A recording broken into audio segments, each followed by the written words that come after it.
বাংলাদেশ জাতীয়তাবাদী দল বিএনপি কর্তৃক আয়োজিত আজকের এই মহাসমাবেশে আমরা সারা বাংলাদেশ থেকে সবাই একত্রিত হয়েছি।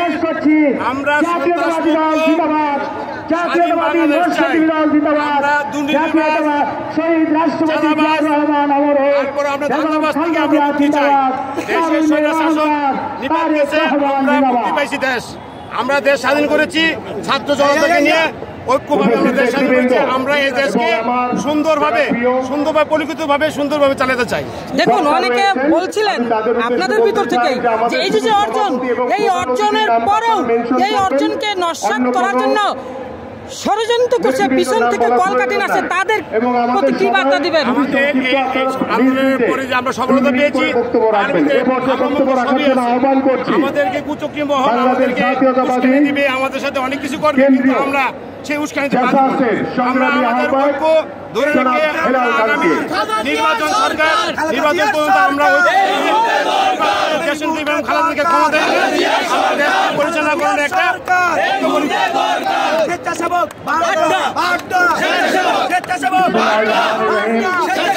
আচ্ছা, বিএনপি আগামীতে তারেক জিয়ার নেতৃত্বে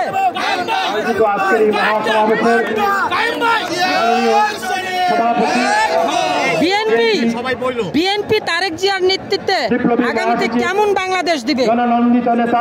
বিএনপি আগামীতে 16 বছর লুটপাট করে 16 বছর যে লুটপাট হয়েছে, 96,000 কোটি টাকা লুটপাট হয়েছে, 96,000 টাকা যে উন্নয়ন হয়েছে 16 বছরে, আমাদের নেতা দেশ নায়ক তারেক রহমান 5 বছর তার থেকে দ্বিগুণ করবে। কারণ আমাদের মধ্যে স্বচ্ছতা, রাজনীতির মধ্যে আছে, কোনো দুর্নীতিমুক্ত। ইতিমধ্যে আপনারা জেনেছেন আমাদের দেশনেত্রী বেগম খালেদা জিয়ার নেতৃত্বে তারেক ভারপ্রাপ্ত প্রেসিডেন্ট তারেক রহমান নির্দেশনা দিয়েছে কোনো অপকর্ম সাথে কোনো আওয়ামী লীগের সাথে আঘাত করে রাজনীতিকে বিনষ্ট করতে না করেছে। আমরা চাই না আমাদের তারেক রহমানের সাহেবের বাইরে আমরা কোনো কাজ করি।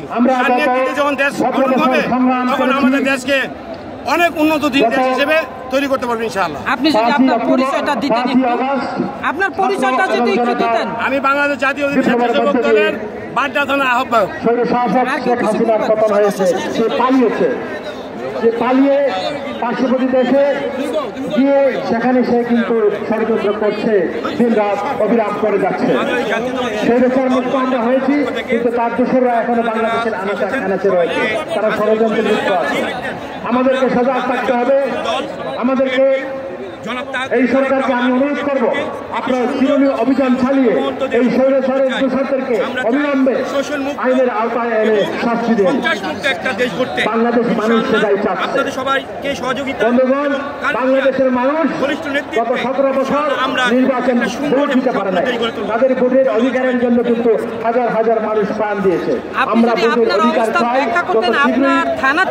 আপনারা পারেন একটা নির্বাচন আয়োজন করে সত্যিকারের সরকার গঠনের ব্যবস্থা করুন। এই কেমন প্রস্তুতি সবাই ভালো থাকবেন, আমার জন্য দোয়া করবেন।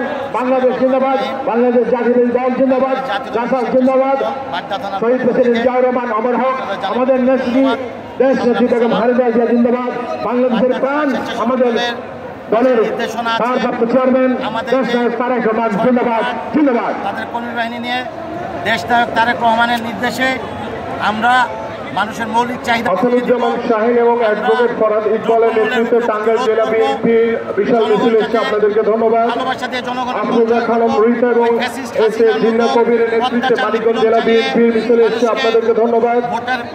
কামরুজ্জামান রতনের নেতৃত্বে মুন্সিগঞ্জ জেলা বিএনপির একটি মিছিল এসেছে, আপনাদেরকে ধন্যবাদ।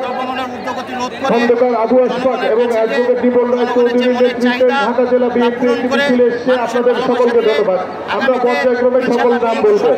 এই পর্যায়ে বক্তব্য রাখবেন ঢাকা 11 বাংলাদেশ জাতীয়তাবাদী কেন্দ্রীয় তাঁতি দলের সংগ্রামী আহ্বায়ক আবুল কালাম আজাদ।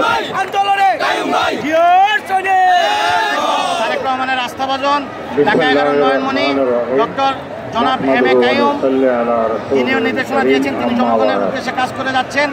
আমাদের স্বেচ্ছাসেবককে নির্দেশ দিয়েছেন, যেহেতু আমরা স্বেচ্ছাসেবক, আপনারা জানেন স্বেচ্ছাসেবা দল করা।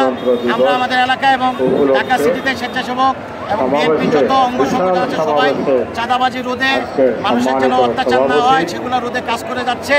আমরা মানুষের দোরগোড়ায় মনের মধ্যে ভালোবাসা নিয়ে মানুষের দোরগোড়ায় পৌঁছে যাব এবং মানুষের মৌলিক চাহিদা ফিরিয়ে দিব, যেটা ফ্যাসিস্ট শেখ হাসিনা মানুষের মৌলিক চাহিদা স্বাধীনতা কেড়ে নিয়েছে। আমরা তা ফিরিয়ে দেব, মানুষের ভালোবাসা জয় করে আগামী যে নির্বাচন দিবে এই নির্বাচনে আমরা বিপুল ভোটে জয়লাভ করে এবং খালেদার নেতৃত্বে তারেক রহমানের নেতৃত্বে সামনে বাংলাদেশ জনগণের এবং আমাদের বিএনপি নেতৃত্বে নতুন বাংলাদেশ গড়ব ইনশাআল্লাহ।